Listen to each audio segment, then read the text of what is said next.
Bonsoir. Bon, j'ai eu beaucoup de questions concernant la saisine du juge des référés, donc du juge administratif.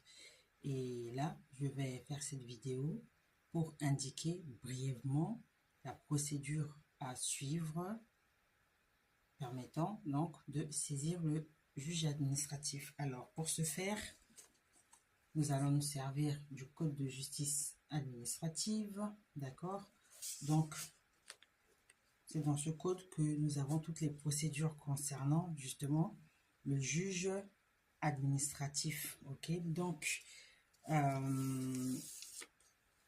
bon, je vous épargne l'article, hein, parce que bon, c'est pas le but ici.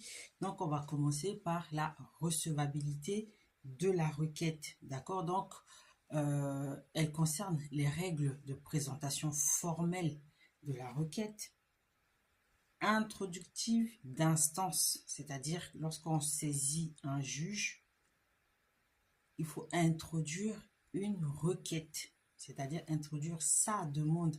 Et pour introduire sa demande, il y a des règles formelles à respecter en ce qui concerne l'instance, la requête, pardon, introductive d'instance. Donc, quelles sont ces règles formelles à respecter? On va commencer par le nom et le domicile des parties, ainsi que l'existence de l'intérêt pour agir.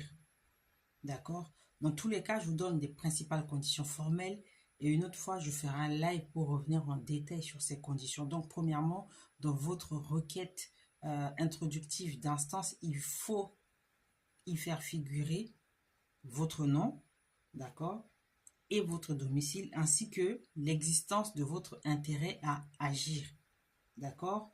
En deuxième lieu, il faut un exposé des faits et des moyens que vous invoquez à l'appui de votre argumentation, d'accord. Donc, il faut que cette requête-là, elle expose clairement les faits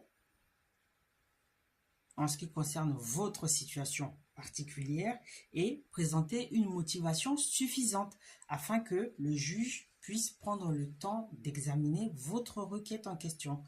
Troisièmement, il faut l'énoncé des conclusions, c'est-à-dire que le requérant, c'est-à-dire celui qui est à l'origine de cette requête, de cette demande, il se doit de présenter au juge administratif l'objet de sa demande.